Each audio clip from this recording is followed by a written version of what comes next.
O Congresso Internacional da Associação Brasileira da Propriedade Intelectual chega neste ano de 2020 à sua 40ª edição, totalmente digital e online, como os tempos estão a exigir. Este ano o compromisso é proporcionar uma oportunidade única de engajamento nas discussões mais relevantes sobre o papel da propriedade intelectual na transformação digital.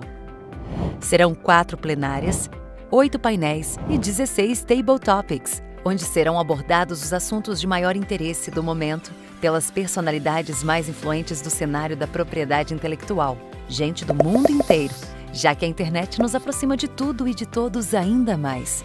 Transformamos o desafio virtual numa oportunidade para inovar e oferecer uma experiência mais cosmopolita, rica e ainda melhor. Inovamos no formato. Vídeos vão apresentar o tema e seu contexto. Palestras curtas e objetivas vão explicá-lo.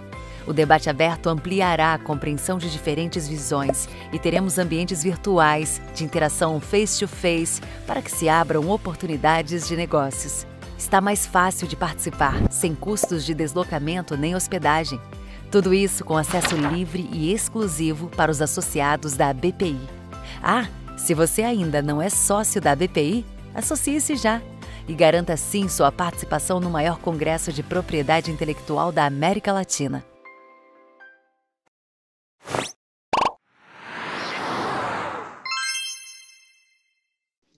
Boa tarde a todos. Em nome da BPI, Associação Brasileira da Propriedade Intelectual, iniciamos nesse momento o nosso webinar.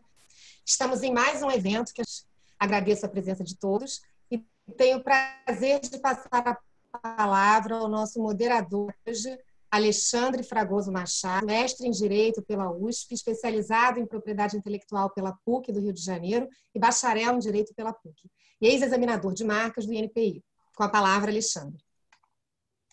Boa tarde a todos, muito bem-vindos a esse evento promovido pela BPI. Nosso papel oferecer informações com muita qualidade, de alto nível técnico, e não à toa escolhemos pessoas de alto gabarito para falar de um assunto que é de extrema curiosidade de todos aqueles que trabalham com marcas e especificamente com NPI. O assunto Secondary Meaning, vulgarização e NPI traz muita curiosidade. Trouxemos um representante do NPI para falar a respeito disso também. E principalmente também porque recentemente o NPI vem modernizando a avaliação do que significa distintividade de marca. E para isso, avaliando de maneira historicamente diferente do que muitos aqui já têm de prática em relação à distintividade, é que a avaliação de secondary meaning e da vulgarização de marca sempre gera muita discussão. E, como sem mais delongas, eu vou passar a palavra para o nosso palestrante, que vai trazer uma introdução ao tema, que é o Carlos Eduardo Neves de Carvalho.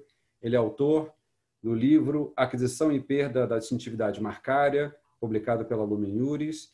Ele é advogado, bacharel em Direito pela PUC de São Paulo e em Administração de Empresas pela FEA da USP, com mestrado em Direito da Propriedade Intelectual pelo Franklin Pierce New Hampshire, nos Estados Unidos, especialização em processo civil pelo COGEAI da PUC e mestrado estricto sensu em Direito Comercial pela PUC de São Paulo e é associado da BPI e associado da INTA também. Tá bom? Eu passo a palavra diretamente, então, para o Carlos Eduardo. Boa tarde, Alexandre. Boa tarde a todos. Primeiramente, eu agradeço o convite feito pela Comissão de Marcas da BPI para conversarmos sobre distintividade marcária. E espero compartilhar rapidamente os estudos que eu obtive na minha dissertação de mestrado pela PUC. E é uma honra poder participar desse webinar ao lado de figuras ilustres, palestrantes, que eu sempre assisto na BPI, Dr. Lerle, doutora Silva, profissionais que eu admiro tanto. Bom, o tema, aquisição e perda de distintividade. Secondary meaning, também conhecido como capacidade distintiva adquirida, e vulgarização. são como dois lados da mesma moeda, fenômenos diametralmente opostos. Enquanto no secondary meaning, o sinal fraco, com uso prolongado no mercado, adquire um significado marcário, na vulgarização temos o fenômeno oposto, no qual uma marca tão notória passa a ser identificada como sinônimo de um determinado produto ou serviço. Para melhor compreensão do tema, eu trouxe alguns slides que eu vou passar aqui para vocês.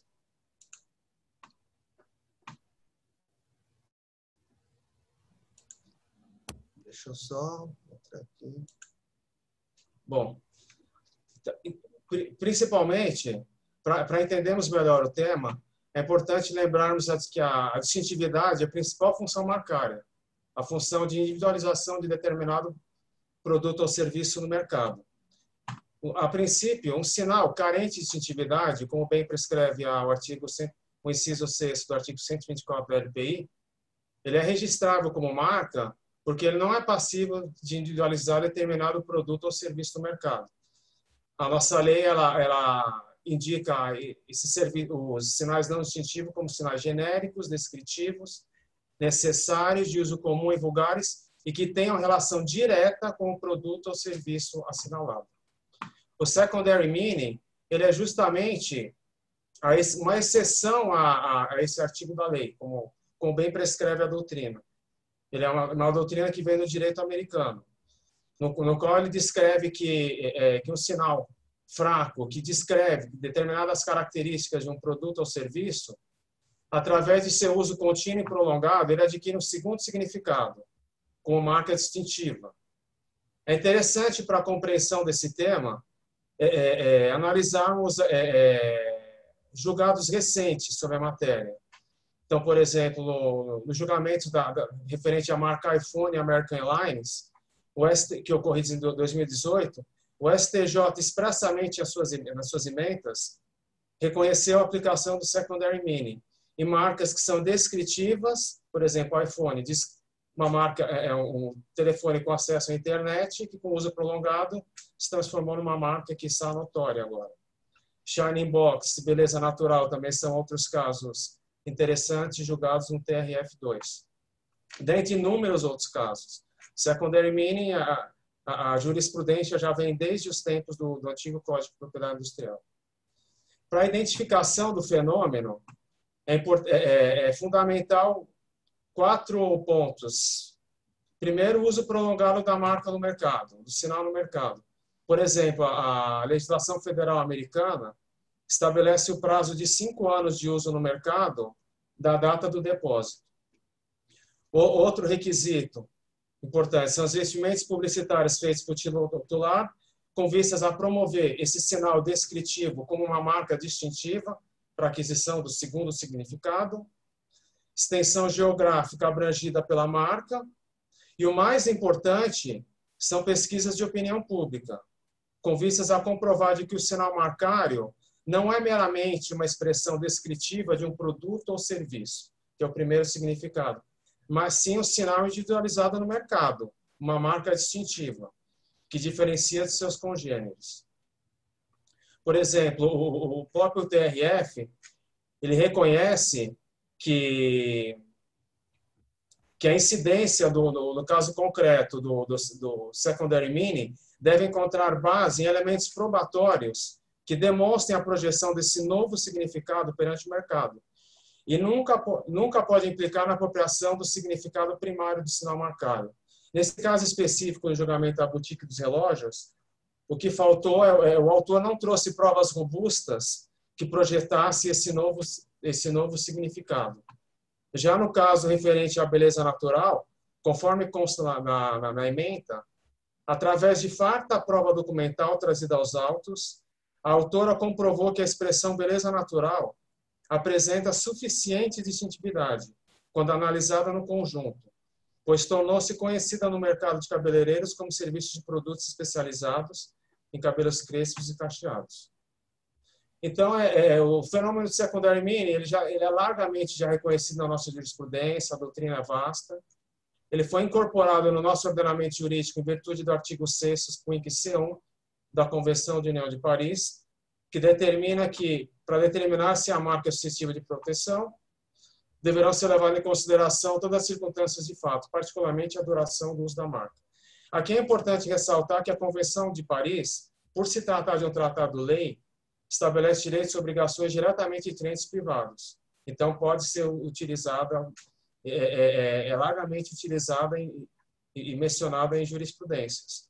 Já o artigo, o fenômeno também é mencionado no artigo 15.1 do Acordo TRIPS, mas que, por se tratar de um tratado-contrato, ele estabelece a faculdade, não a obrigação de condicionar a possibilidade de registro de uma marca ao caráter distintivo que tem adquirido pelo seu uso. A doutora Silvia vai expor melhor esse tema, mas apenas a título ilustrativo, apesar de jurisprudências expressivas, o NPI mantém o entendimento de que a aplicação direta do artigo 6º, Quinque C1 da CUP, só deve ocorrer aos países que adotam o sistema declarativo de registro, como, por exemplo, Estados Unidos, que a proteção da marca adquire-se através do uso do comércio. O Brasil, como adota o sistema atributivo, na qual a propriedade da marca é adquirida através da concessão do registro, na análise de mérito da concessão e deferimento do pedido de registro, o NPI não leva em conta as circunstâncias de fato, particularmente a duração do uso do sinal no mercado. Então, se uma marca ela é fraca e descritiva, mesmo que já esteja em uso no mercado, o fato de conter elementos nominativos de uso comum e que tenham relação direta com o produto e serviço assinalado, grande parte das vezes acaba sendo indeferida de plano a marca. Ela podendo ser concedida, mas pelo aspecto visual gráfico, que daí entra na ressalva do inciso 6 do artigo 124, mas que não vem ao caso. Porque no caso a gente está discutindo sobre a capacidade distintiva adquirida pelo uso. Agora, tratando do fenômeno oposto ao secondary meaning, a degeneração, também conhecida como vulgarização. Ela geralmente ocorre pelo excesso de notoriedade de uma determinada marca e que acaba se transformando semanticamente em sinônimo do produto ou serviço assinalado pelo sinal. Para que ocorra realmente a vulgarização, dois requisitos têm que estar presentes. Primeiro, a percepção do consumidor, identificar a marca como sinônimo do produto ou serviço, e a utilização dessa marca como uma expressão descritiva de produtos e serviços. Os concorrentes acabam utilizando. Como, por exemplo, ocorre com a marca Granola, que existem várias empresas que comercializam essa marca, apesar de ela ainda ser uma marca em vigência desde a década de 80. E esse fenômeno ocorre por descontrole do titular, né? Como, por exemplo, a marca Gibi, Ioiô, Celofane, Nylon, dentre inúmeros outros casos. A degeneração, a vulgarização, ela é identificada principalmente em três fatores. Primeiro, a publicidade massiva do titular da marca, visando associar a marca como sinônimo do produto. A dicionarização da marca, sendo definida como a própria descrição de determinado produto ou serviço. E o caso mais frequente é a expiração da patente de um produto novo no mercado. Quando expira a patente, como o produto estava patenteado, ele se torna plenamente conhecido no mercado pela marca e ele não tinha um nome próprio, então, após a expiração da patente, o produto ele acaba sendo conhecido pela própria marca, como ocorreu no início do século passado nos Estados Unidos com a marca Aspirina, Celofane, Teflon, Singer, dentre muitos outros casos. Então, existem muitas marcas que estão sob risco de degeneração. Então, dois procedimentos que devem ser adotados pelo titular da marca. A marca, quando ela está em risco de degeneração, ocorre quando os consumidores identificam essa marca como sinônimo do produto, como, por exemplo, Cotonete, Band-Aid, diversas outras marcas. Mas os concorrentes eles não utilizam essa marca como elemento descritivo. Então, ao ser detectada a vulgarização, dois procedimentos têm que ser adotados. Frente aos concorrentes, envio de notificações extrajudiciais por cobertura de ações judiciais, cujo objetivo é a abstenção de uso da marca, informando que se trata de marca distintiva, e frente aos consumidores, a realização constante de campanhas publicitárias, como a Xerox faz, a Lycra, a Lego costuma fazer, para alertar os consumidores a não usar a marca como sinônimo do produto. O ordenamento jurídico brasileiro não prevê expressamente a vulgarização marcária como fundamento para a extinção de um registro, como ocorre em outros países na América Latina, aqui na comunidade andina, tem artigos específicos sobre isso, a própria lei federal americana, a comunidade europeia. Entretanto, como ocorre da mesma forma com o secondary meaning, a vulgarização ela foi incorporada no nosso ordenamento jurídico em virtude do artigo 6º Quinquis B2 da CUP, o qual estabelece que só poderá ser recusado ou invalidado o registro das marcas quando forem desprovidas de qualquer caráter distintivo, ou aí entra a vulgarização, ou que tenham se tornado usuais na linguagem corrente ou nos hábitos leais e constantes do comércio do país em que a proteção é requerida.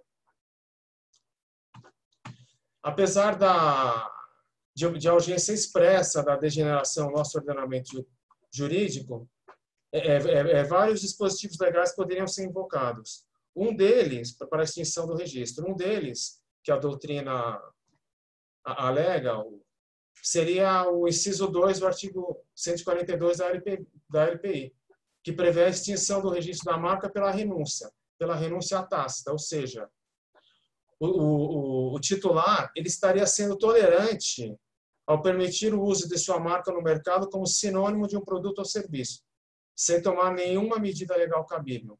Então, entraria no inciso 2 do artigo 142 da LPI, como extinção do registro. Só o que acontece é que se esse titular, que é tolerante ao permitir o uso da marca por terceiros, ele prorrogar o seu registro, o NPI não vai poder recusar essa prorrogação. Então, a marca ela não vai ser declarada extinta. Então, acontece uma situação semelhante como acontece em outros países, por exemplo, como a própria Argentina. O titular ele tem uma marca e que é utilizada por terceiros como elemento descritivo. Aqui eu trago, para finalizar rapidamente a apresentação, 2 julgados não tão recentes do TJSP que reconheceram o fenômeno, né? No caso referente à marca Martelinho de Ouro, o tribunal entendeu que a expressão já se tornou de uso comum e corrente em nosso vocabulário, podendo ser utilizada livremente por terceiros, desde que no sentido informativo não marcado, ou seja, que seja utilizado como descrição de determinado serviço. Aí, nesse caso, o uso seria lícito, não caracterizado como conduta de concorrência desleal. Já a marca Insufilme, que existem diversas ações judiciais, a marca não foi considerada vulgarizada, porque o tribunal reconheceu a existência do fenômeno, mas a ausência de vulgarização exatamente porque o titular da marca ele tem combatido o uso generalizado que os concorrentes fazem da sua marca através do ajuizamento de diversas ações judiciais. Inclusive, algumas delas chegaram já ao STJ, que teve o julgamento ano passado, e que reconhecendo o acórdão do TJSP, no mesmo sentido de que a marca Insufilme não está vulgarizada por causa o autor tem combatido o generalizado através do ajuizamento de diversas ações. Agora eu passo a palavra ao Alexandre para continuarmos a apresentação. Bom, Carlos Eduardo, muito obrigado pela apresentação e também pelo respeito do tempo. Foi ótima a introdução. De fato, o assunto, se levado ao NPI, vai gerar questionamentos, inclusive sobre a forma de avaliação, como será regulamentado essa maneira de avaliar tanto a aquisição de distintividade pelo secondary meaning ou pela perda da distintividade pela vulgarização. E não é à toa que a gente chamou uma das principais examinadoras de marcas do NPI, que é a Silvia Rodrigues. Ela é examinadora sênior de marcas do NPI, doutoranda pela Academia do NPI, graduada em Desenho Industrial pela Universidade Federal do Rio de Janeiro mestra em Administração Pública pela Fundação Getúlio Vargas, atualmente cursando o curso de doutorado da Academia do INPI, trabalha na diretoria de marcas desde 2001, tivemos o prazer de trabalhar juntos. E, além do exame de marca, já ocupou os cargos de chefe de divisão, chefe de setor de estudos especiais, coordenadora geral da diretoria de marcas, já foi membro das comissões de procedimentos, membro da Comissão de Protocolo de Madrid, sobre marcas coletivas, de certificação, e atualmente é membro da Comissão de Alto Renome e faz parte do grupo de trabalho do Protocolo de Madrid. Então, vejam, ela é realmente especializada, adora o assunto. Alguém me contou que ela está escrevendo também sobre secondary meaning, e não à toa a gente convidou a Sílvia para expor um pouco ao que ela entende sobre secondary meaning, vulgarização, e eventualmente responder também, colocar também alguma avaliação de como será todo esse assunto se acontecer no INPI. Sílvia Rodrigues, muito obrigado por participar desse evento. A palavra está com você. Oi, boa tarde. É um prazer estar aqui com vocês. Obrigada pelo convite. Uma honra ter tão ilustre companhia, né, do caso Eduardo Lélio, sua, da Diana, né, do Rafael e da Érica também, que estão aqui escondidinhos, mas controlando tudo, né. Eu estou aqui para falar oficialmente pelo INPI, né? Ou seja, não é necessariamente a opinião dos examinadores, é a opinião do INPI. Então, eu tenho aqui uma apresentação muito rápida, que é mais um roteiro, para eu seguir com alguns exemplos, inclusive. Deixa eu botar aqui. Pronto. Aqui está, né? Secondary meaning, vulgarização e INPI. Para quem já trabalha há algum tempo com o INPI, já sabe que o INPI não reconhece nenhum dos dois, pois não há previsão expressa na lei.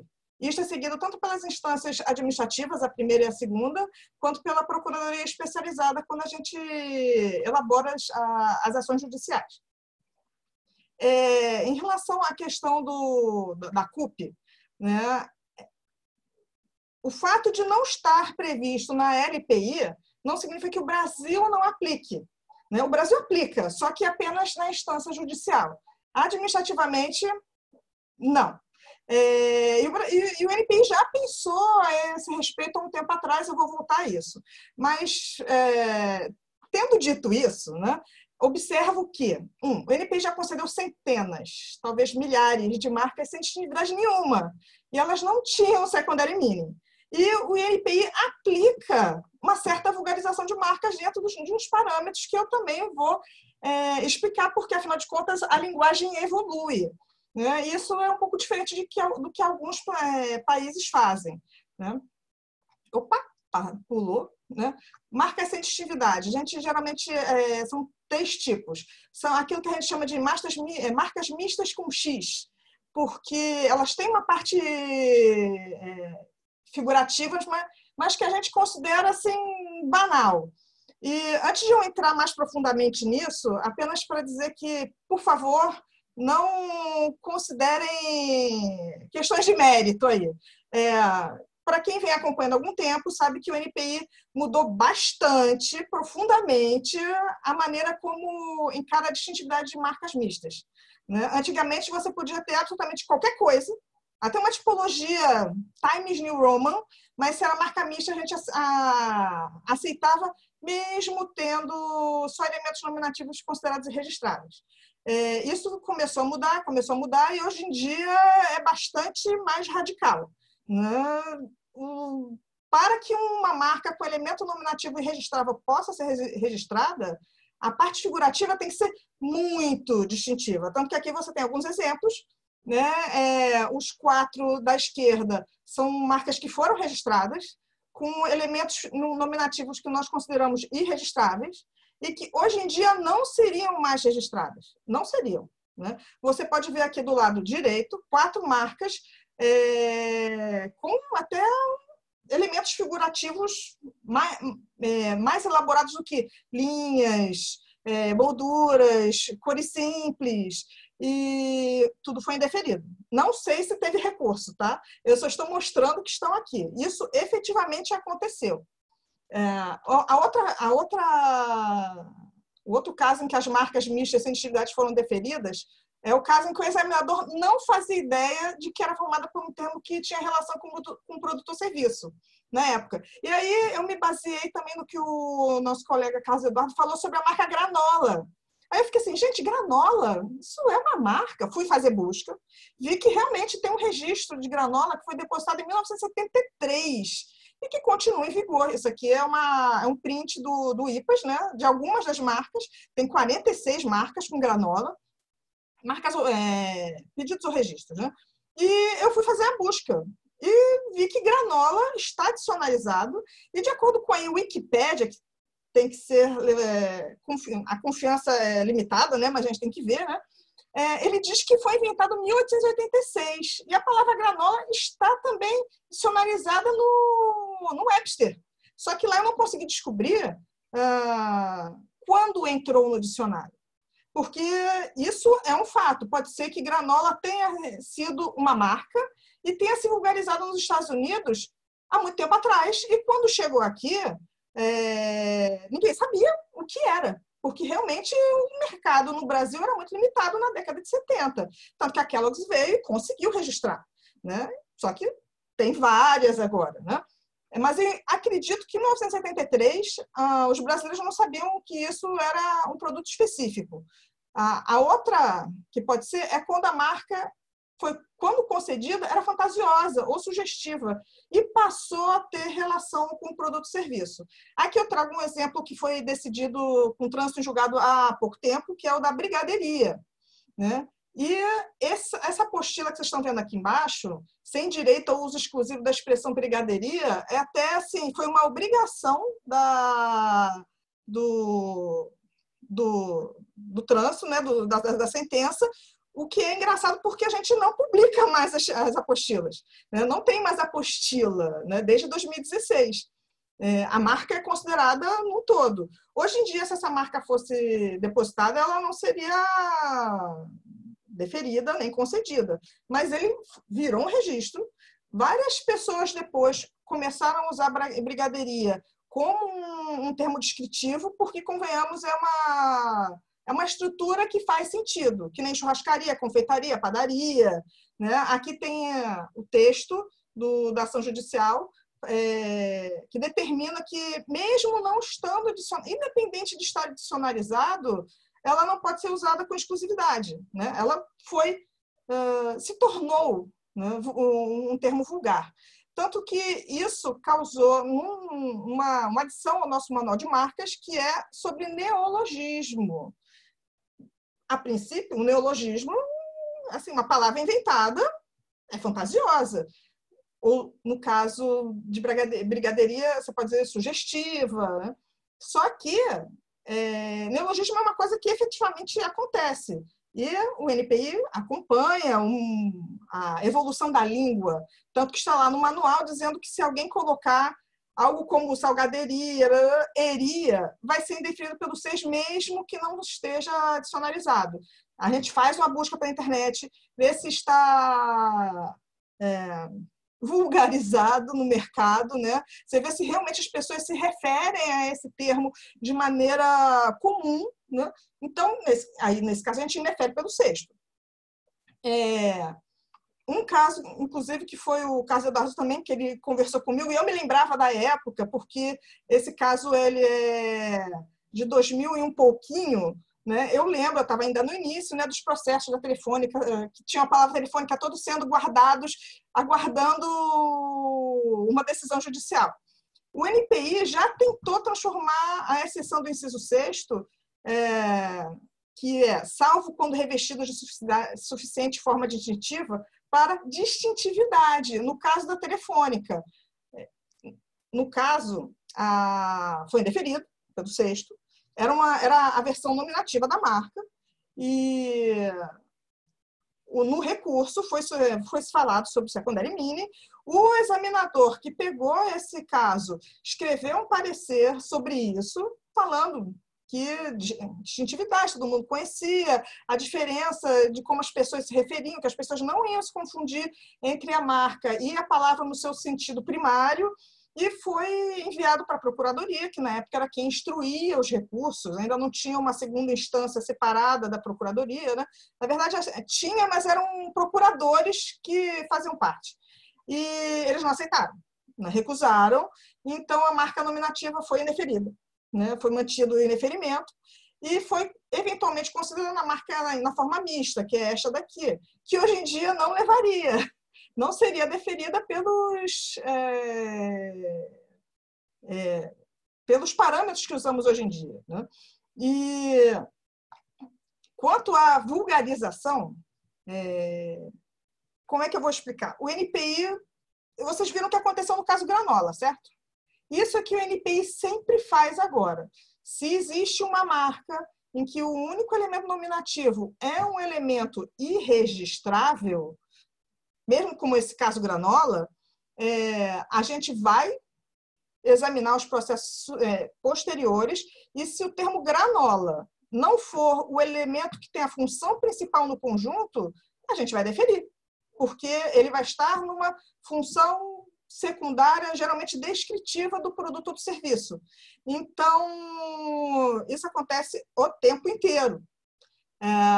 Esse aqui, o do Granola, vocês veem que demorou bastante tempo, que o segundo registro foi só em 1990. E depois de 1990, só em 2007. Né? E a maneira como hoje em dia a gente faz o exame, que a gente está indeferindo tudo, não apostila mais nada, e o elemento figurativo tem que ser muito específico,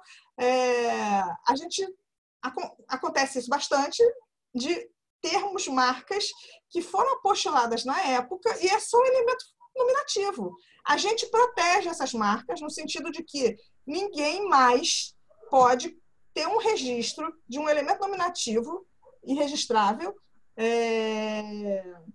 se já houver outro. Quer dizer, não pode mesmo, né? Mas, por exemplo, tem alguém que vem, usando o termo granola, né?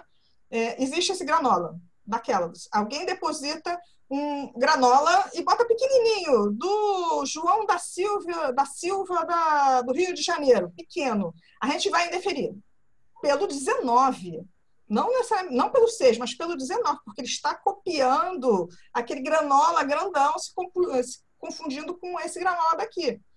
Então, a gente faz isso. E a questão da vulgarização, o NPI tenta, por todas as maneiras, também não se meter não deixar que seja vulgarizado. Um dos casos mais ou menos recentes que teve foi o do Pilates. Né? Para quem não sabe, Pilates é o nome da pessoa que criou o método, aquele método.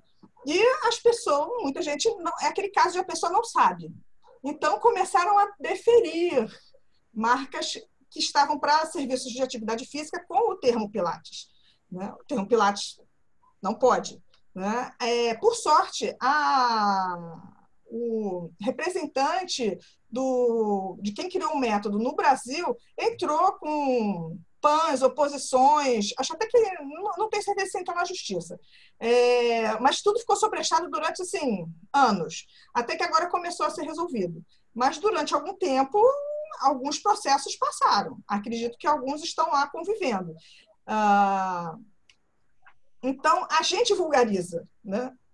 Que é aquilo que eu falei do neologismo. Se a palavra passou para um conhecimento, foi dicionarizada, passou para o conhecimento público de todo mundo, mesmo que exista um registro nominativo daquele termo, a gente vai passar a deixar ele ser registrado desde que em um conjunto em que aquele termo seja descritivo.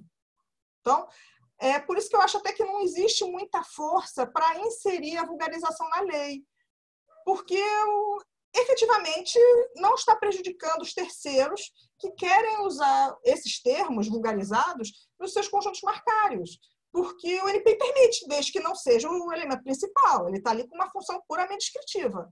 Então, não existe muita conversa a esse respeito. Né?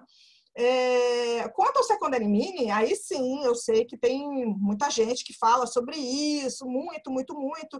Eu sei que tem... eu costumo brincar que vários casos que as pessoas mostram para mim, mas você acha que isso aqui não merecia secondary meaning? Eu fico assim, mas eu acho que isso daqui é registrável, é fraco, é sugestivo, mas isso aqui não é irregistrável. Porque existe um limite, às vezes muito cinza, entre coisas irregistráveis e coisas que são meramente sugestivas. E neste limite meio cinza, nessa fronteira, muita coisa fica ali, pode ser indefinida pelo sexto, por favor, entrem com recurso, né? Desde que bem fundamentado, né? E tem coisas que realmente não merecem prosperar, né? Tem que ser indefinido mesmo. E, assim, não existe nenhuma conversa oficial no NPI sobre isso, porque isso foi algo tão batido a respeito, né, de que nem primeira, nem segunda instância, nem procuradoria aceita, a gente não tem nem como passar pela procuradoria, né? Então, é verdade que falam assim, mas o NPI muda de opinião, né, de interpretação, mas geralmente essas mudanças de interpretação, eu vou fechar aqui porque não precisa mais mudar, vocês podem ver a minha cara. Essas mudanças de interpretação, normalmente elas são, como diria assim, estimuladas por algo, né? Não vem assim do nada, né?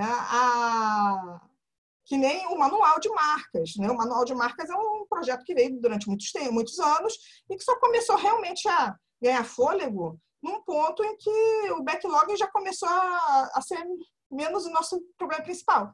Então, agora que a gente não tem praticamente mais backlog, este é o momento perfeito para se discutir todos esses assuntos, inclusive com os procuradores, os advogados, solicitando isso à diretoria de marcas, né? Só que não é só solicitar, tem que ter um embasamento, né? Por exemplo, vocês estão pedindo há anos uma discussão sobre marca de posição, é isso que está sendo pesquisado, agora é um trabalho que está sendo feito, está se fazendo uma pesquisa sobre marca de posição, né? Bem, eu acho que eu terminei por enquanto, imagino que vai haver muitas perguntas, como sempre tem, e aí eu falo mais a respeito dos assuntos na parte de perguntas, né? Obrigada, gente. Silvia, muito obrigado. Alexandre. Obrigado. Silvia, muito obrigado. Foi bem esclarecedor. Tem perguntas entrando. Certamente a gente vai ter um espaço no final para responder alguma parte delas.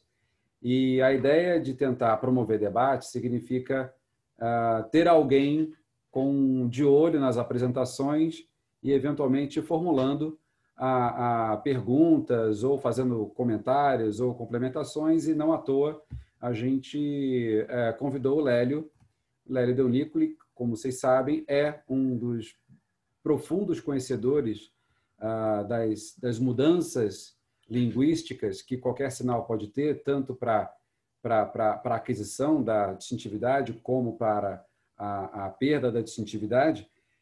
O Lélio, ele é mestre e doutor em Direito pela PUC de São Paulo, bacharel em Direito, formado pela USP, mestre e doutor, então, pela PUC, especialista em propriedade intelectual, autor dos livros A Distintividade das Marcas, Secondary Meaning, Vulgarização e Teoria da Distância, publicado pela Saraiva em 2013.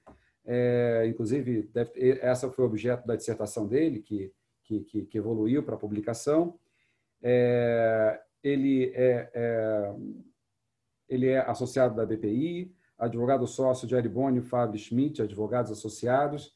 Então, sem mais delongas, a apresentação meramente pro forma, porque todos conhecem o Lélio. Então, para isso, eu passo a palavra para ele debater as apresentações do Carlos Eduardo e da Silvia.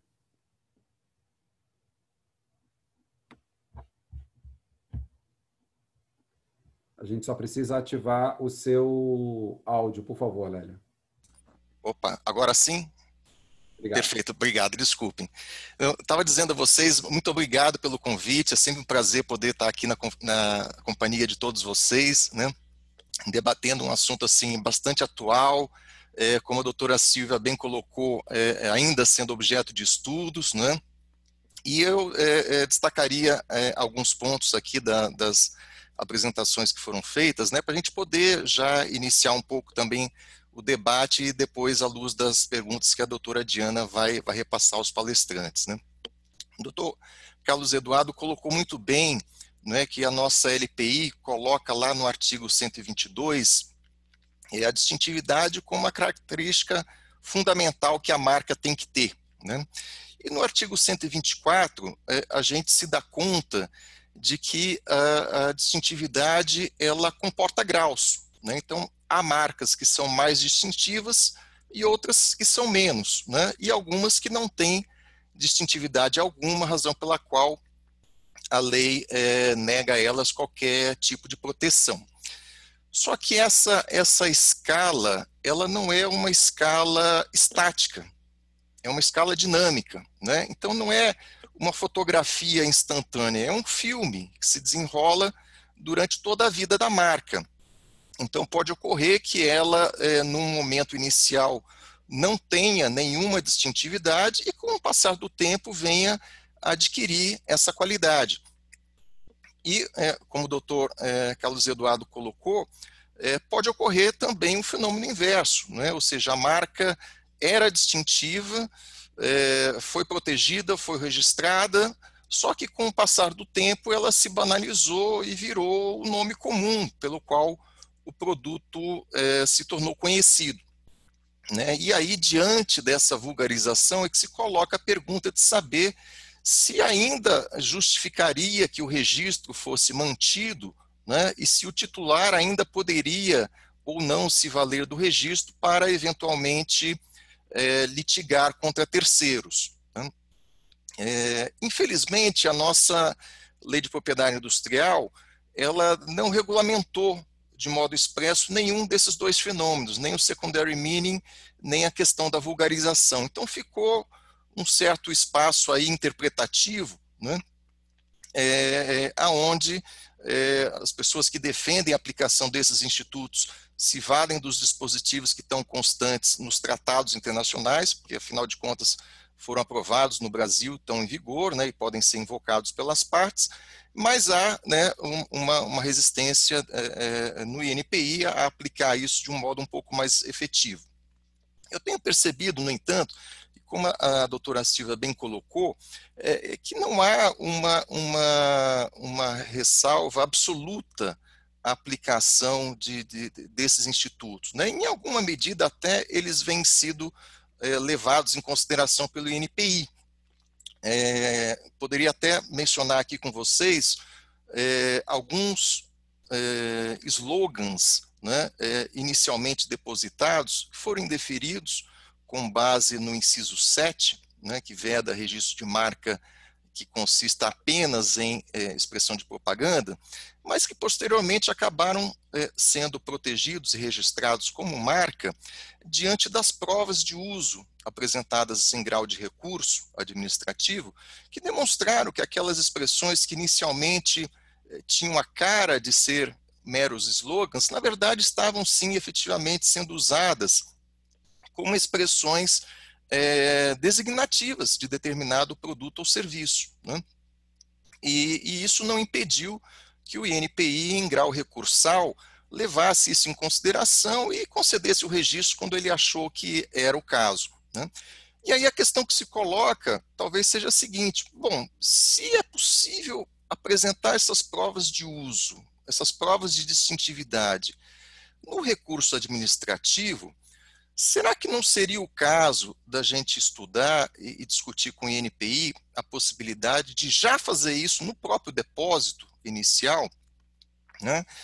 E aí, até lendo um pouco com atenção aqui o parágrafo único do artigo 155, ele parece até abrir algum espaço para isso, porque ele menciona que ele faz alusão ao requerimento e qualquer documento que o acompanhe. Então vejam que há uma permissão legal para que o pedido de registro seja formulado não só com o formulário propriamente dito, né, mas que seja acostado a este formulário outros documentos, e aqui não há limitação, né, qualquer documento que o acompanhe. Então, me parece que talvez haja aí algum espaço para que um pouco de boa vontade se possa estudar eventualmente a possibilidade de permitir, né, que essas provas de uso já fossem apresentadas no próprio depósito, de modo a demonstrar o secondary meaning da marca e permitir que o registro já fosse concedido de plano, né? O Dr. Carlos Eduardo fez menção também ao julgado, né, no caso Beleza Natural. Foi um processo que nós acompanhamos de perto, e ali a dificuldade era que a marca tinha sido registrada, mas com apostila, né, na época em que elas ainda eram implementadas pelo INPI. E depois se constatou que a apostila tinha perdido um pouco a sua utilidade, né, o seu fundamento, porque diante do caso concreto, efetivamente, aquela expressão se tornou uma marca de bastante notoriedade, principalmente aí no Rio de Janeiro, e se propôs então uma ação para discutir se cabia, né, ainda ou não manter aquela apostila.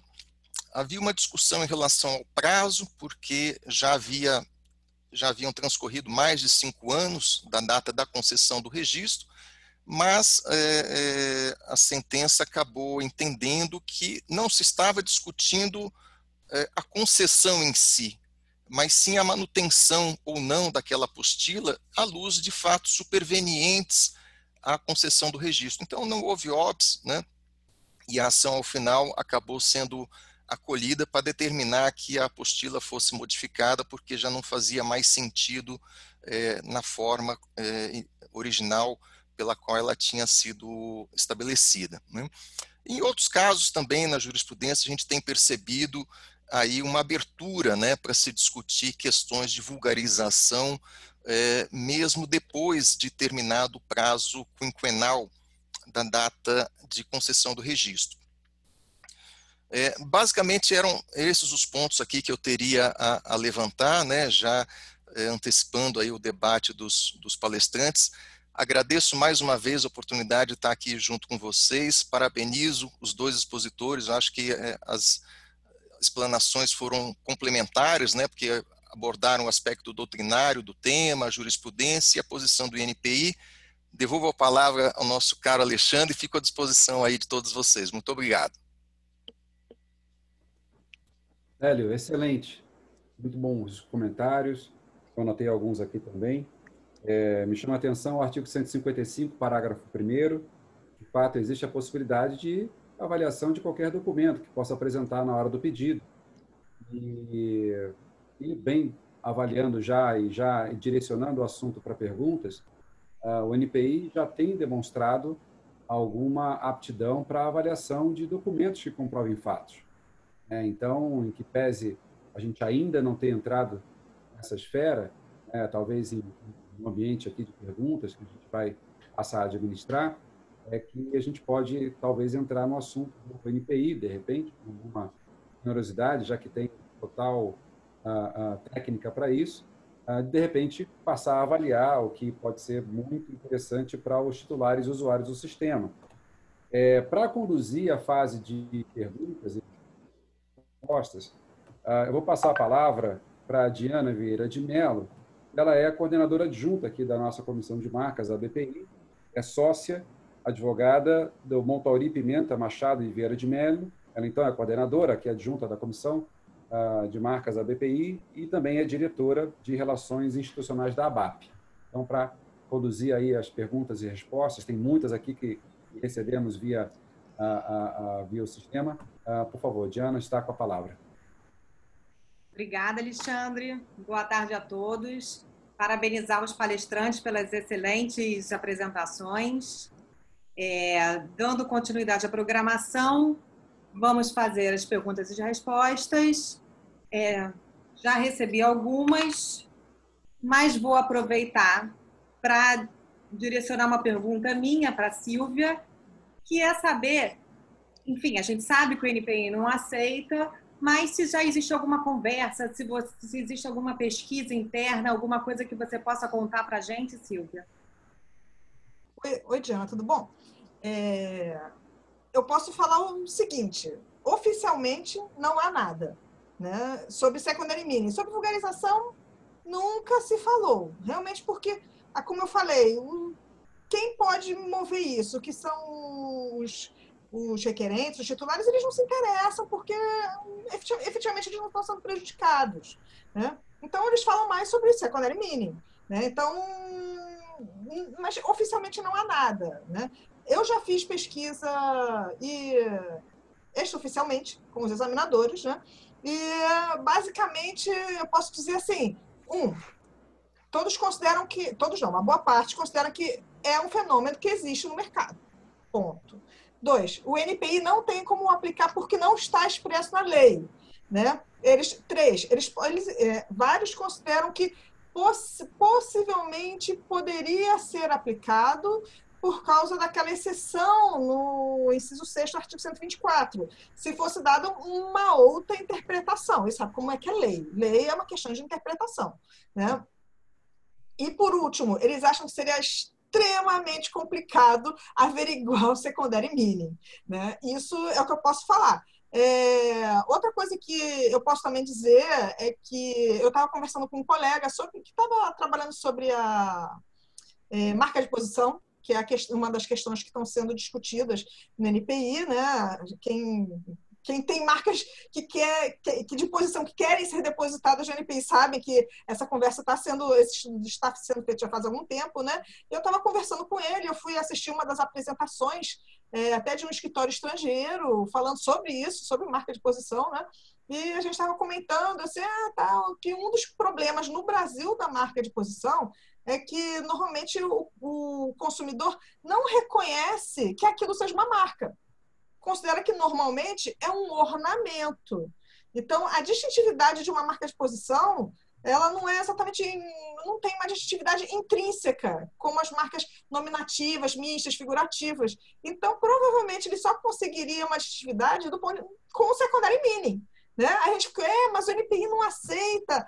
Mas tem a questão da marca de posição. E aí, vamos levar isso para discussão. Ou seja, são coisas que, se estiverem sendo discutidas, talvez no âmbito das discussões de marca de posição.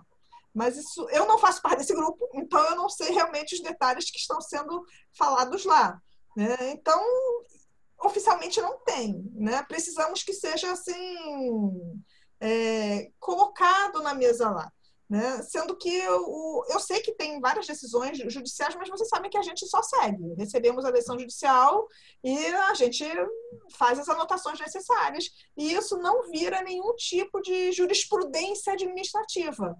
A ação judicial, ela se aplica efetivamente àqueles processos envolvidos na ação. O que foi decidido lá não vaza para o resto. Né? Quem sabe pode ser uma porta de entrada, né? Tenho aqui outras perguntas. Enfim, perguntas que posso passar para o Carlos Eduardo e para a Silvia. Posso começar com o Carlos Eduardo, porque a gente fala de vulgarização.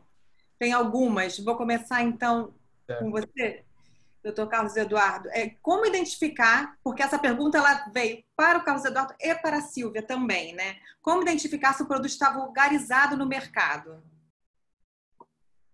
Bom, a vulgarização, que é o fenômeno que a marca ela acaba se tornando sinônimo do produto, para que o fenômeno esteja concretizado, existem muitas marcas que estão em risco de vulgarização, ou seja, os consumidores em geral, eles as identificam com o seu nome do produto. Por exemplo, você vai na farmácia, você pergunta, por gentileza, onde é que está o cotonete? Mas se você vai no stand, você vê que os concorrentes utilizam hastes flexíveis. Então, a marca está em risco de vulgarização, não está vulgarizada. A vulgarização acontece quando o concorrente utiliza a marca que se vulgarizou, que era notória, como elemento descritivo da sua marca.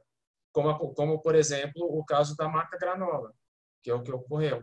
Então, que existem vários registros, Tia Sônia Granola, Granola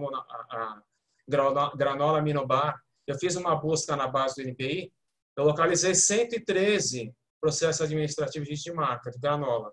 Vários concedidos, sendo que o Granola ele era um elemento descritivo da marca. Então, sempre que o concorrente utilizar a marca como elemento descritivo, não como elemento principal, aí ela está vulgarizada. Isso no Brasil, isso ocorre, seja nos Estados Unidos, Comunidade Europeia, isso é a doutrina geral. Muito obrigada. Passo, então, para a doutora Silva, porque Gabriel Oliveira Guilherme perguntou quais são os parâmetros que o NPI utiliza para verificar que o termo registrado como marca efetivamente foi vulgarizado pelo uso.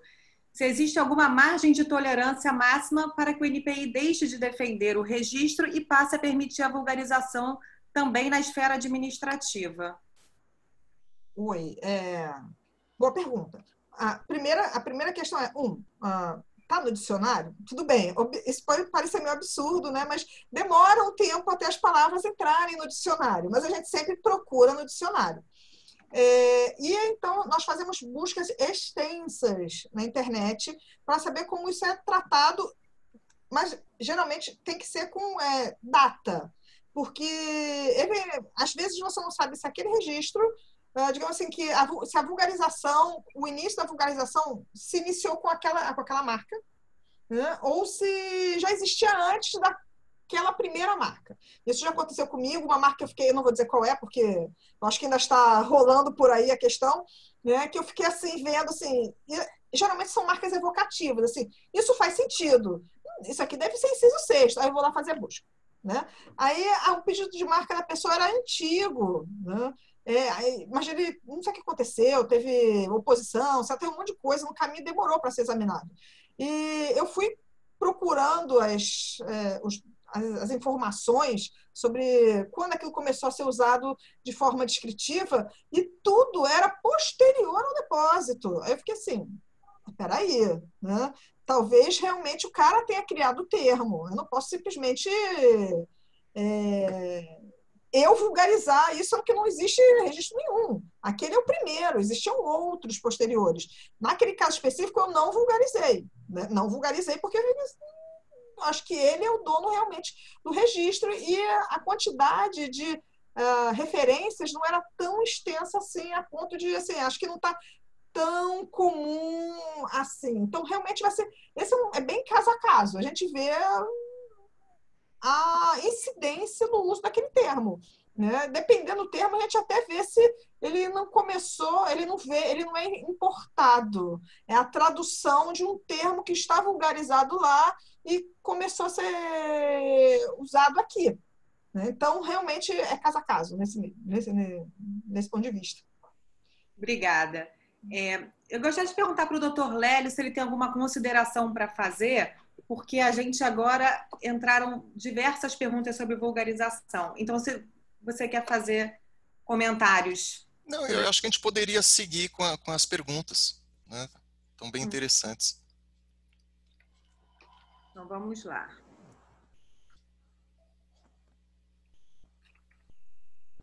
A Maria Helena perguntou para o Dr. Carlos Eduardo como seria possível a regeneração de uma marca. Se teria um caso concreto para mostrar esse caminho inverso. Na doutrina brasileira, eu não tenho nenhum conhecimento caso concreto. Agora, nos Estados Unidos, isso já aconteceu, por exemplo, com a marca Singer, a marca Goodyear. A marca Singer, por exemplo, no começo do século passado, foi um produto novo patenteado, início do século passado. Após a expiração da patente, né, o produto se transformou, ficou muito conhecido. Como ele não tinha o nome próprio, acabou ocorrendo a vulgarização. Aí os concorrentes lançaram o produto Singer. No final da década, meados da década de 50, a Singer começou a aumentar a produção de máquinas, aumentou as vendas e os concorrentes acabaram saindo do mercado. Então, por uma decisão da Corte Suprema Americana, a marca Singer, que eles falam recapture the trademark, ela foi recapturada. Ela era uma marca notória, vulgarizou e virou marca comum, marca notória de novo. Agora, atualmente, é uma marca. O que acontece grande parte de marcas globais, por exemplo, e que o consumidor acaba utilizando ela como elemento descritivo de um determinado serviço ou produto, tem que ter obrigatoriamente o monitoramento do titular através de notificações, ações judiciais de abstenção, como no caso da marca Insufilme que eu comentei. Então, uma marca, por exemplo, a marca Spinning, no Brasil, ela é uma marca forte porque o titular ele faz monitoramento da marca. Mas na Europa, por exemplo, a Corte Europeia decretou a vulgarização da marca por descontrole do titular. Então, tem que haver o controle o controle do titular é fundamental para a manutenção da marca. Eu lembro do caso da Lycra, né, que ela fez um grande investimento a respeito disso numa época. O Alexandre também comentou do caso do Catupiry, que foram os casos que a gente pode lembrar como de marcas brasileiras, né? Sim. Essas marcas, principalmente, por exemplo, a da DuPont, da Invista, e várias estão, a própria marca Nylon, que quando ela foi criada, a expressão nylon é a abreviatura de New York e London, né? E aí, como era patente, quando expirou a patente na década de 20, por descontrole da DuPont, ela acabou se vulgarizando, várias marcas, celofane. Então, hoje em dia, a Invista, titulares das marcas como a Lycra, faz um monitoramento forte para evitar a vulgarização. Uhum. A Isis Valesiane pergunta: a partir do momento que o NPI aceita uma marca de um registro posterior, composto por uma marca já registrada anteriormente, entendo que ele estaria contribuindo para a vulgarização. Isto é levado em consideração na análise do NPI? Na verdade, você está... essa é uma pergunta um pouco complicada de responder, porque eu não sei exatamente o que você quer saber com ela, porque pelo que existe uma diferença entre a vulgarização de um elemento que realmente é distintivo e o uso de termos desgastados. Que, por exemplo, se você for na classe de roupa, de vestuário, a classe 25, você vai ver milhares de conjuntos com sol, com lua, com praia, com nuvem, mas é diferente de um termo um pouco mais distintivo. Então, realmente, assim, a vulgarização não é exatamente isso. A vulgarização é quando tem uma marca realmente distintiva e ela se torna descritiva, que é o que aconteceu com granola, né? Tanto que, provavelmente, granola passou a ser usado de forma descritiva no NPI quando se teve acesso e quando se descobriu, quando foi adicionalizado. Assim, opa, isso aqui é uma marca registrada, mas está adicionalizado. Isso tem um significado. Então, a gente vai aceitar como um elemento descritivo na composição do conjunto. Agora, termos que são assim não tão distintivos e fazem parte de... que não tem nada a ver com produto e serviço, relação nenhuma, eles podem se tornar desgastados. Eles, em si... eles compõem conjuntos que são distintos entre si. Então, são duas coisas diferentes, né? Espero ter tirado sua dúvida. Obrigada, doutora Silvia. Uma pergunta do... Diana, oi. Perdão, se você só me permitir um pequeno adendo aqui, por favor. Houve um caso julgado pelo STJ em que essa discussão veio à tona, que era ali no processo movido pela marca American Airlines contra a American Air Taxi. E aí o julgado acabou concluindo que havia distintividade suficiente para o registro da marca American Airlines, né, a despeito dela ser composta, né, por expressão geográfica e aí relacionada ao tipo de serviço, mas que não havia exclusividade suficiente que permitisse a ela impedir que a mesma expressão fosse usada por um concorrente de um modo mais ou menos similar, né? Então, se fez ali uma distinção entre o que a doutrina chama de direito de uso, ou ius utendi, na expressão latina, que está lá consagrado, né, no artigo 129, no artigo 130, no artigo 139, que cuida ali de licença, e o direito diverso, que é o direito de proibir alguém de usar uma outra expressão semelhante, que é um direito que, na verdade, está fora do registro, né? Está na órbita do registro, na aura do registro, mas não está suficientemente especificado ali no certificado, né? Que é a proibição que está lá no inciso 19, no artigo 209, né, que listam ali as marcas que não podem ser usadas por terceiros. E aí, nesse caso, o julgado acabou entendendo que, embora houvesse o direito ao registro, que o direito de excluir outro, o ius prohibendi, seria muito diminuto, quase que centrado unicamente na expressão. Então, para que houvesse uma situação de contrafação, teria que haver uma reprodução pura e simples da marca, né? No caso concreto, eu acho que foi até uma aplicação muito rigorosa, em função da notoriedade, talvez fosse o caso de se reconhecer, né, a marca American Airlines um grau de proteção um pouco maior do que foi ali contemplado, porque senão, embora evocativa, a gente acaba quase que equiparando as marcas evocativas às marcas desprovidas de qualquer proteção, quando na verdade a própria lei as diferencia, né? Então, acho um julgado interessante para estudo, queria só pontuar isso para não perder o gancho. Não, ótimo, agradeço. Tenho aqui mais uma pergunta do Dr. Ricardo Pinho. A marca geralmente é o nome do produto quando o produto é inovador, como isopor, xerox, fórmica, entre outras. Admitir a vulgarização desses casos não seria penalizar o inovador? Para quem é a pergunta? Para todos. Alguém gostaria de responder? Na verdade, todos esses exemplos aí são protegidos. Eles não foram vulgarizados, assim, não do ponto de vista do banco de marcas, tanto que a gente protege eles até nas especificações. A gente tem uma lista, assim, de marcas que o senso comum diz que são produto ou serviço. Cotonete, fórmica, lycra, porque eventualmente as pessoas realmente botam isso nas especificações. Hoje em dia menos, porque normalmente usam a especificação pré-determinada lá e isso não consta lá. Mas nesses casos, assim, esses produtos, eles têm outros nomes, né? Hastes flexíveis, o isopor tem lá um nome horroroso que eu não lembro, né?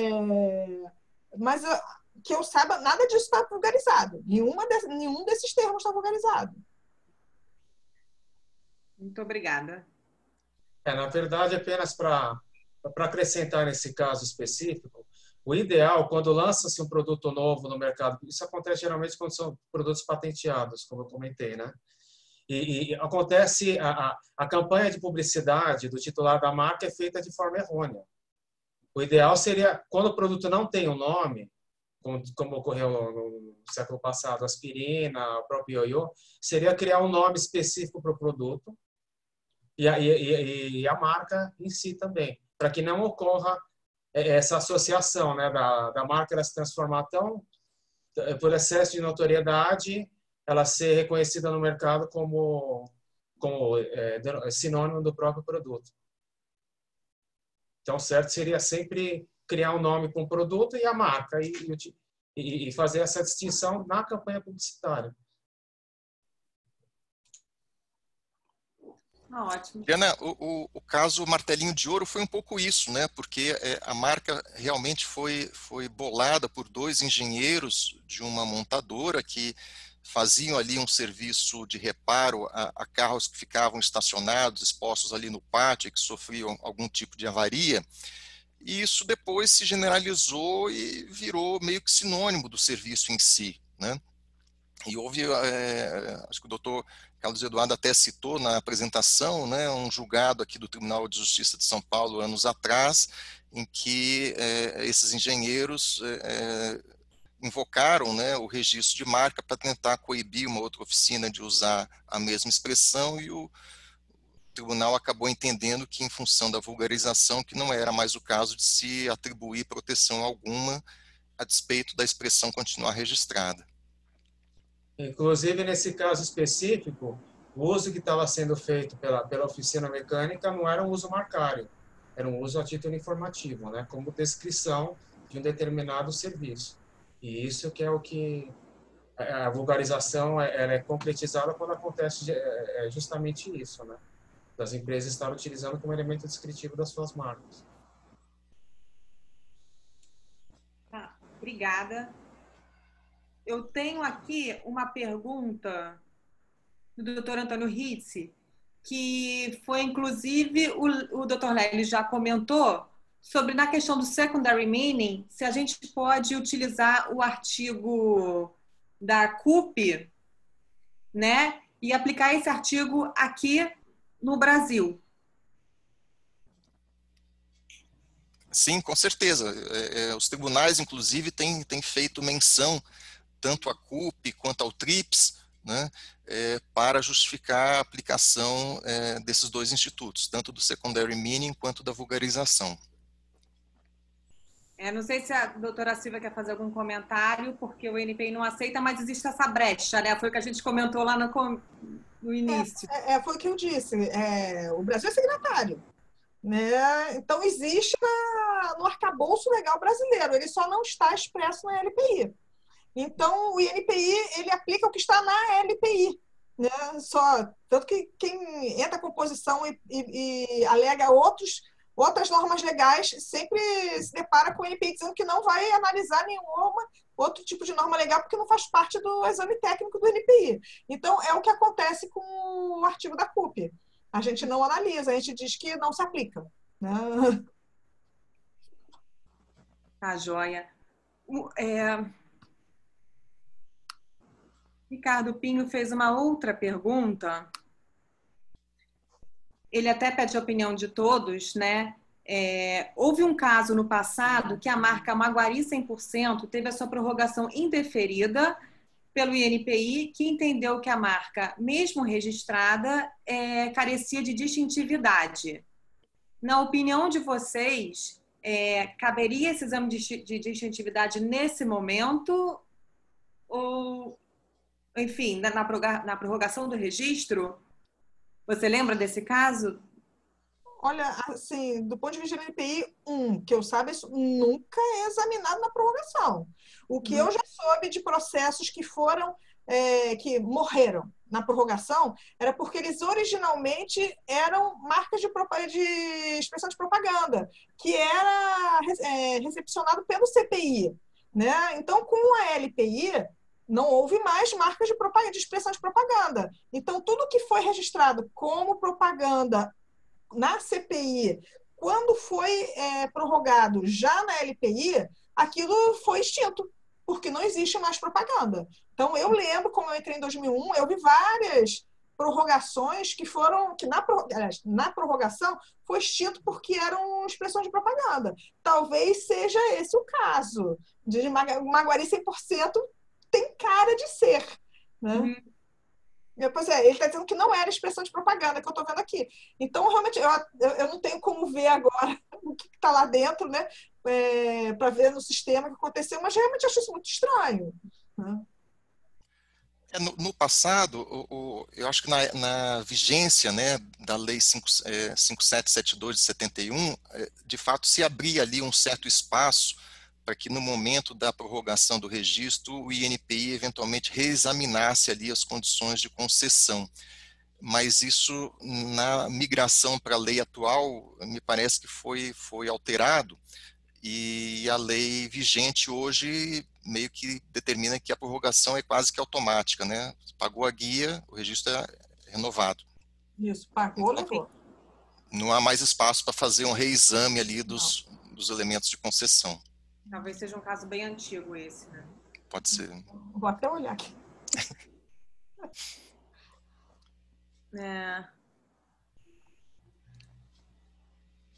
Uma pergunta para o Dr. Lélio e doutora Silvia, da Ana Luísa Montauri Pimenta.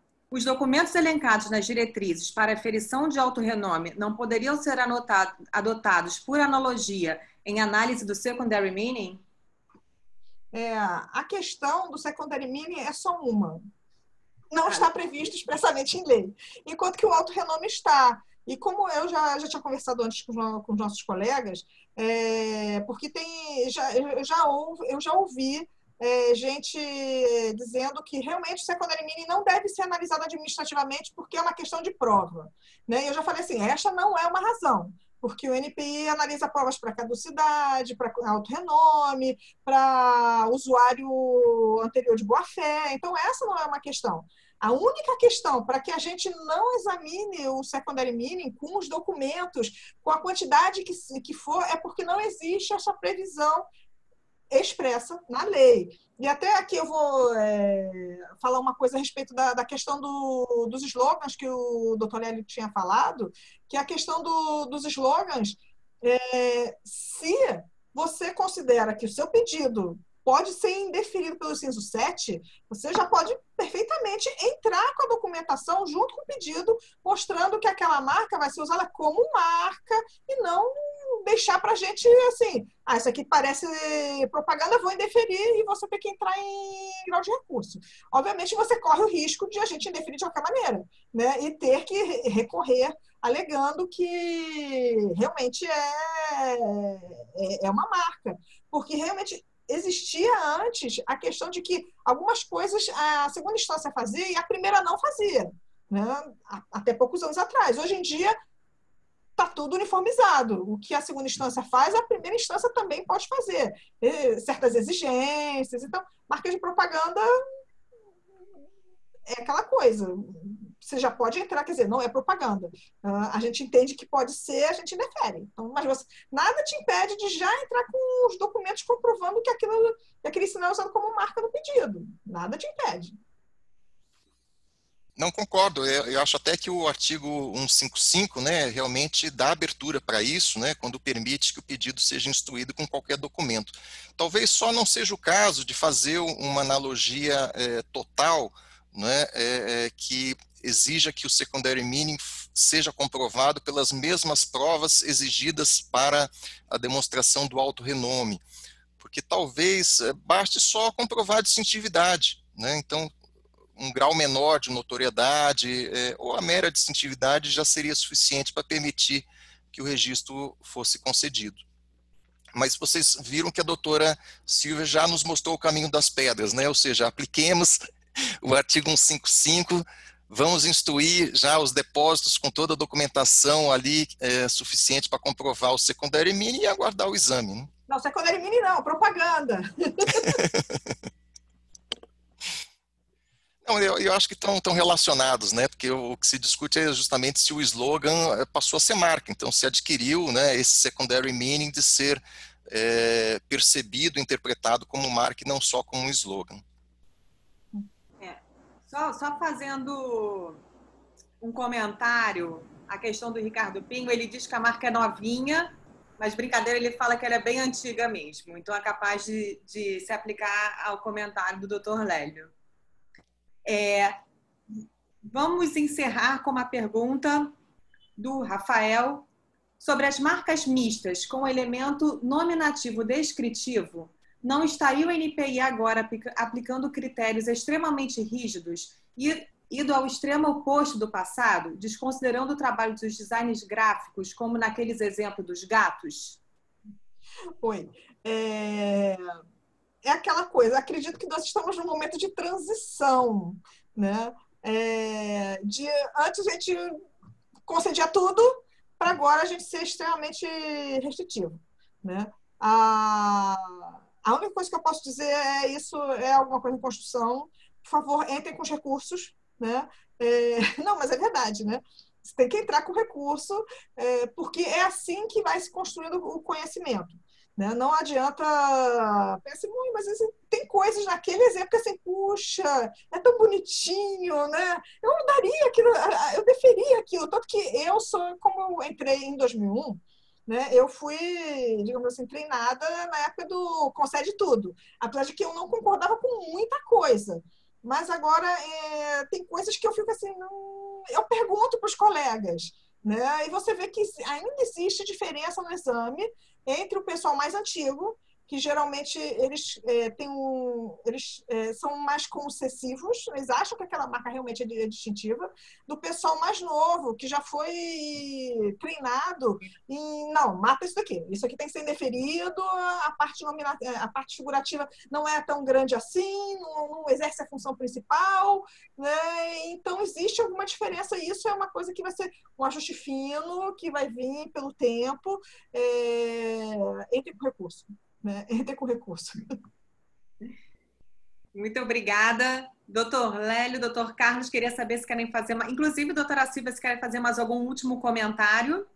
Só um breve comentário aqui, respondendo a uma mensagem do Dr. Ricardo Pinho, né? Ele comenta aquele caso da American Airlines para mencionar que todas as outras companhias americanas também são American Airlines, porque são americanas e trabalham, né, com aviação, né?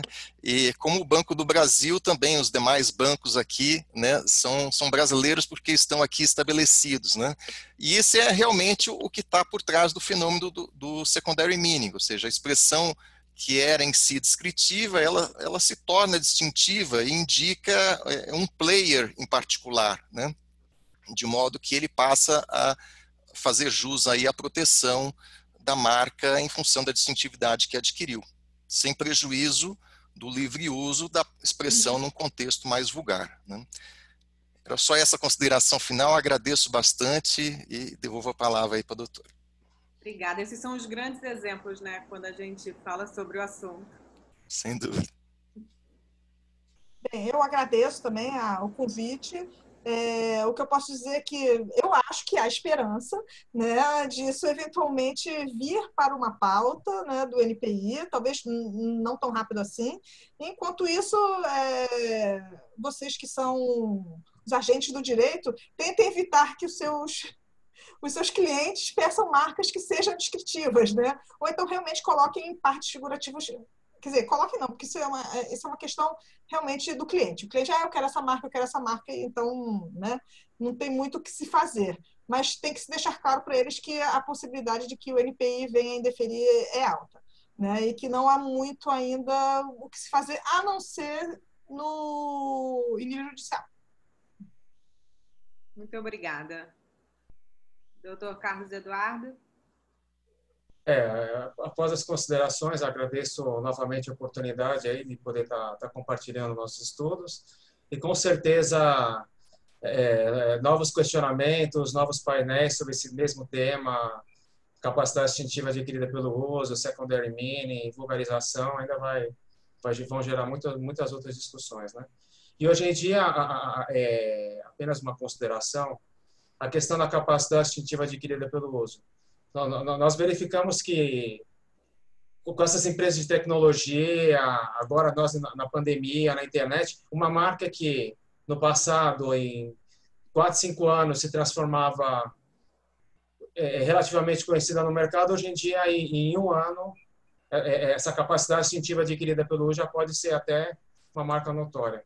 Vendo os exemplos aí, né, TikTok, essas empresas de internet. Então, assim, com a proliferação do uso da tecnologia, a comprovação da distintividade se torna muito mais fácil, né? Mas tudo depende da percepção do ponto de vista do consumidor. Dependente da marca ser descritiva ou ela ser sugestiva, ela sugerir determinada característica de um produto ou serviço ou descrever. O X da questão é a percepção do consumidor em identificar essa marca descritiva como determinado player no mercado, como, por exemplo, o caso notório, o melhor de todos, é a marca iPhone, né? O telefone com acesso quando foi criado 15 anos atrás, o objetivo era telefone com acesso à internet e que a Apple, através da internet, toda a campanha publicitária, transformou essa marca descritiva numa marca global, né, que todos conhecem. Então, depende do ponto de vista do consumidor. Agradeço a sua palestra, foi muito didática, esclarecedora, abordou esse tema de aquisição e perda de distintividade de uma maneira muito simples, de fácil compreensão para todos. Agradeço a doutora Silvia pelas informações acerca da posição aqui. A gente fica esperando que esse estudo internamente possa acontecer, e já colocando as associações, a associação à disposição, né, para posterior debate. Lélio, muito obrigada pelas suas intervenções, como sempre, muito pertinentes, um domínio no assunto, que, enfim, todos os comentários muito elucidativos. Eu agradeço à plateia, agradeço à BPI, ao Alexandre e ao Rafael, coordenadores da Comissão de Marcas. Nosso evento, acredito que foi um sucesso, um tema empolgante, com ótimos palestrantes, um debate rico, né? Agradeço, parabenizo mais uma vez, boa tarde e até uma próxima. Muito obrigado. Abraço. Boa tarde a todos. Foi ótimo, viu? Parabéns para todos. Excelente.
Agora é sair, né? Parabéns, foi muito bom, estão todos de parabéns, adorei. Muito obrigado. Obrigada. As Obrigada. perguntas no final que vieram, a maioria das perguntas, né? Veio enxurrada. Acho que No todo mundo começo não gostou. vinha nada, no final Pessoal tímido. ficou um monte sem responder. Mas também elas se repetiam, né? E muitas perguntas perguntando de um caso específico. Quali? Agora eu já não estou vendo. Tem gente Mas foi conectada. ótimo. Será que eles estão ouvindo Tem. as duas? 25 Certamente. É 25. Bom, eu que agradeço aí ao convite, né? Foi minha Eliana, primeira obrigado. apresentação aí desse tema aí. Vocês da comissão de marcas aí da BPI são... como, eu não sei se alguém joga tênis aqui, mas para mim é como bater uma bola com o Roger Federer, entendeu? Poder estar junto com vocês Não, aqui. vocês foram excelentes, parabéns. Foi muito legal e pelos comentários todo mundo adorou. Obrigado, Rafael. Obrigado. Que bom. Tchau, tchau, gente. Obrigado, gente. Boa Obrigado a noite. todos. Tchau. Grande Tchau. abraço. Boa noite. O que precisarem, eu fico à disposição aí de vocês. Aí, só para finalizar também, eu estou coordenando o grupo de vulgarização de marcas da INTA, né? Eu estou fazendo uma pesquisa na América Latina, então tem alguns países que a vulgarização está expressa, prevista na Lei da Propriedade Industrial e outros não. Estou recebendo as respostas aí dos questionários, devo receber no mês que vem. Aí eu vou disponibilizar para vocês aí da Comissão de Marcas, né, o resultado aí da pesquisa sobre vulgarização na América Latina. E se tiverem interesse depois na comissão que faça uma apresentação do resultado, como entendeu? Porque, por exemplo, no Brasil tem uma situação muito parecida com a Argentina, né, de não estar prevista na lei. Mas na comunidade andina, a vulgarização está expressa na lei. Então, várias marcas não tem esse caso da granola. Bem interessante, a gente pode fazer até um evento em conjunto com a INTA, né? No Brasil, para divulgar isso. Sim, sim. Legal. Inclusive, isso foi o que me pediram, entendeu? Ah, excelente. Se der para fazer um evento em conjunto. Falar com a gente quando estiver pronto. Não sei se o NPI também quiser participar, enfim. Não, ótimo. Boa ideia, viu, Carlos? Obrigado. Não, pode deixar aí. E a ideia é compartilhar conhecimentos, né? Obrigada, gente. Obrigada, Silvia, pela sua participação. Excelente, parabéns. Muito generosa, muito generosa. Muito Obrigado. generosa. Imagina. Tchau. Obrigada. Tchau, obrigado, hein? Fico à disposição. Tchau, tchau. Um abraço para vocês.